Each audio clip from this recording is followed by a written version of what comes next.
Assalamualaikum warahmatullahi wabarakatuh.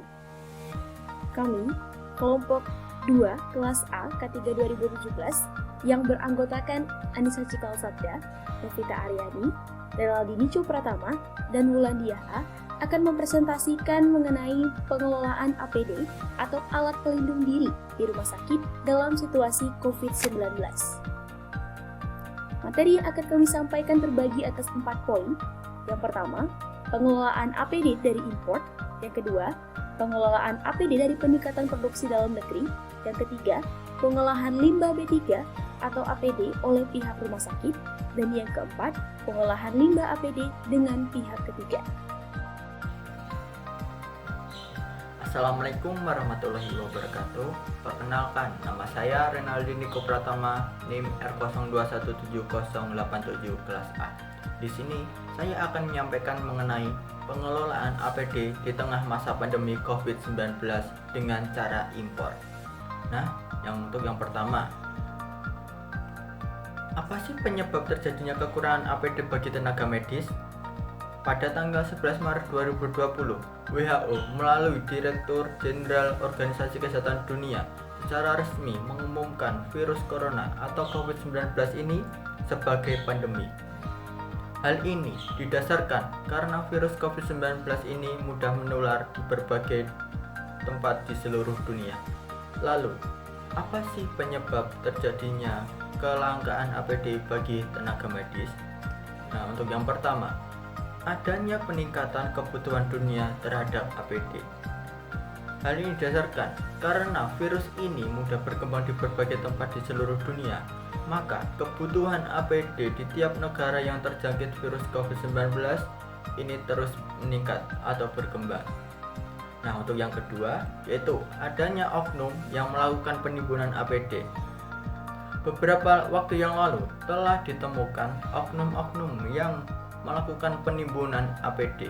Hal ini terjadi karena oknum tersebut ingin mendapatkan keuntungan pribadi tanpa memikirkan kepentingan negara pada saat ini.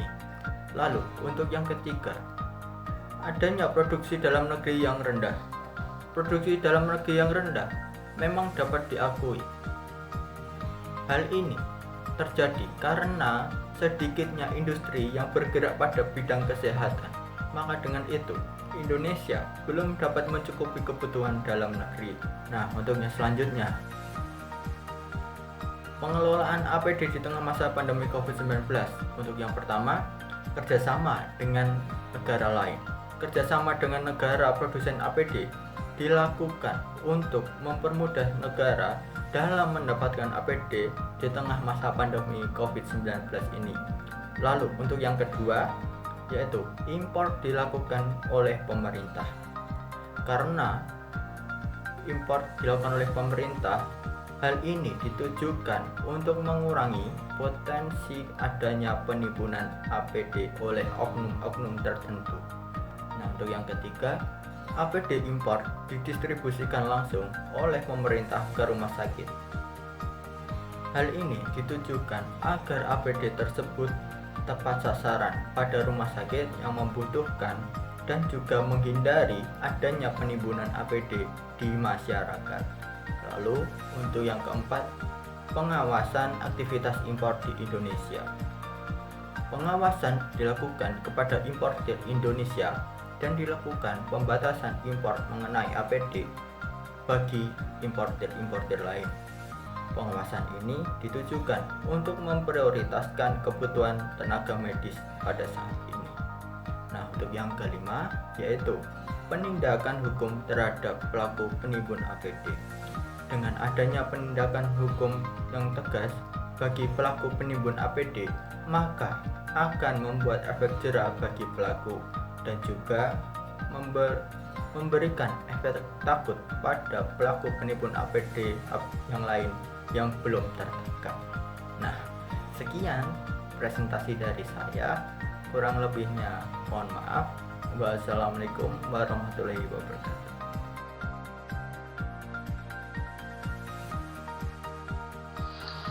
Assalamualaikum, perkenalkan saya Wulandia, NIM R02177107, akan melanjutkan presentasi dari Renaldi. APD di dalam negeri.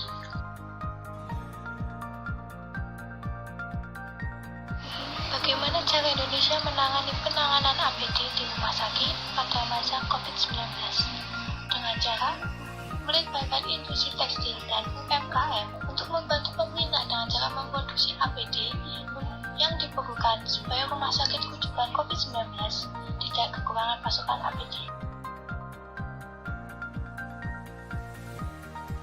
Menurut berita di suara.com, Ketua Tim Gugus Tugas Penanganan COVID-19, Doni Monardo, mengatakan pemerintah akan memproduksi APD sendiri dari bahan baku lokal dengan merujuk pada standar yang dianjurkan oleh WHO dan kemudian didistribusikan ke seluruh rumah sakit yang menangani COVID-19. Untuk membantu program pemerintah tersebut, ada beberapa instansi yang membantu untuk membuat APD, seperti misalnya pabrik tekstil Stritek dan rumah sakit akademik UGM. Pabrik tekstil Stritek dan rumah sakit akademik UGM juga ikut membantu membuat APD seperti baju antimikroba dan face shield bagi tenaga medis. UMKM juga membantu untuk menyediakan pasukan APD berupa masker kain, surgical gown atau baju operasi, apron medis, dan hazmat coverall atau baju pelindung. Selain itu, UMKM juga memproduksi desinfektan dan hand sanitizer.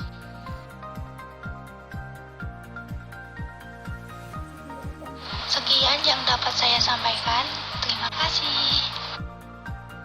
Saya, Anissa Cikal Sabda, R021715.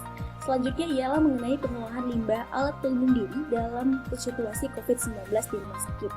Limbah B3 medis padat berupa alat pelindung diri merupakan limbah medis bahan berbahaya dan beracun padat yang merupakan barang atau bahan sisa hasil kegiatan yang tidak digunakan kembali, yang berpotensi terkontaminasi oleh zat yang bersifat infeksius atau kontak dengan pasien dan atau petugas di fasilitas layanan kesehatan yang menangani pasien COVID-19. Limbah alat pelindung diri ini dapat dikelola dengan dua cara, tapi dikelola oleh pihak RS secara langsung dan ataupun dikelola melalui pihak ketiga. Yang pertama, kita bahas mengenai dikelola oleh pihak rumah sakit. Yang pertama, cara-caranya ialah limbah B3 medis dimasukkan ke dalam wadah bin yang dilapisi kantong plastik warna kuning yang bersimbol biohazard. Simbolnya bisa dilihat di sebelah kanan. Hanya limbah B3 medis yang padat sajalah yang dapat dimasukkan ke dalam kantong ini, karena yang lainnya tidak boleh dimasukkan dalam kantong ini. Bila di dalamnya terdapat cairan, maka cairan tersebut harus dibuang terlebih dahulu di tempat pembuangan limbah atau melalui wastafel yang pada akhirnya mengalir kepada IPAL atau instalasi pengolahan air limbah. Kemudian, setelah 3/4 dari plastik ini penuh, atau selama sekitar 12 jam, limbah ini harus dikemas dan diikat secara rapat. Limbah padat B3 medis yang telah diikat setiap 24 jam harus diangkut, dicatat, dan disimpan pada tempat pembuangan sampah limbah B3 atau tempat yang khusus. Petugas wajib menggunakan alat pelindung diri. Pengangkutan ke TPS dilakukan dengan menggunakan transportasi khusus limbah infeksius dan petugas menggunakan APD. Berikan simbol dan label serta keterangan seperti limbah sangat infeksius khusus, dan lambang seperti yang dilihat pada gambar. Limbah B3 medis yang telah diikat setiap 12 jam di dalam sebuah wadah atau bin harus diangkut dan disimpan pada tempat pembuangan sampah limbah. Pada TPS limbah B3 kemasan sampah atau limbah B3 COVID-19 dilakukan disinfeksi dengan menyemprotkan disinfektan sesuai dengan dosis yang telah ditetapkan pada plastik sampah yang telah terikat. Setelah selesai digunakan, wadah atau bin didisinfeksi dengan disinfektan seperti klorin 0,5%, Lysol, karbon, dan lain-lain. Limbah B3 medis padat yang telah diikat dilakukan disinfeksi menggunakan disinfektan berbasis klorin konsentrasi 0,5% bila akan diangkut ke pengolah. Pengangkutan dilakukan dengan menggunakan alat transportasi khusus limbah dan petugas menggunakan alat pelindung diri yang seperti bisa dilihat pada gambar. Ya, alat pelindung diri lengkap seperti tersebut. Petugas pengangkutan yang telah selesai bekerja harus melepaskan APD-nya dan mandi dengan menggunakan sabun antiseptik dan air yang mengalir. Tujuannya agar terhindar daripada limbah-limbah infeksius tadi terjangkit kepada petugas yang bertugas. Selanjutnya, dalam hal tidak dapat langsung dilakukan pengolahan, maka limbah-limbah yang tadi dapat disimpan menggunakan freezer atau cold storage yang dapat diatur suhunya di bawah 0 derajat Celcius dalam TPS. Dan melakukan disinfeksi juga, limbah-limbah yang disimpan tadi juga harus dilakukan disinfeksi dengan disinfektan yang merupakan klorin 0,5% pada TPS limbah tadi sekurang-kurangnya 1 kali dalam 1 hari. Pengolahan limbah B3 medis dapat menggunakan insinerator, autoclave, atau gelombang mikro. Dalam kondisi darurat, hal-hal tersebut, penggunaan peralatan yang tadi disebutkan boleh digunakan tanpa izin sekalipun hanya dalam keadaan darurat. Yang pertama ada insinerator. Untuk fasilitas kesehatan yang menggunakan insinerator, abu atau residu insinerator agar dikemas dalam wadah yang kuat untuk dikirim ke penimbun berizin. Bila tidak memungkinkan untuk dikirim ke penimbun berizin, abu atau residu insinerator dapat dikubur sesuai konstruksi yang ditetapkan pada Peraturan Menteri Lingkungan Hidup dan Kehutanan Nomor 56 Tahun 2015. Gambar insinerator bisa dilihat pada PPT. Kemudian ada autoclave atau gelombang mikro. Untuk fasilitas layanan kesehatan yang menggunakan autoclave atau gelombang mikro, residu agar dikemas dalam wadah yang kuat, residu dapat dikubur dengan konstruksi yang ditetapkan pada Peraturan Menteri Lingkungan Hidup dan Kehutanan Nomor 56 Tahun 2015. Autoclave bisa dilihat pada gambar. Kemudian, cara yang terakhir adalah dikubur secara mandiri. Untuk fasilitas layanan kesehatan yang tidak memiliki peralatan tersebut dapat langsung melakukan penguburan dengan langkah-langkah sebagai berikut. A. Limbah disinfeksi terlebih dahulu dengan disinfektan berbasis klor 0,5%. B.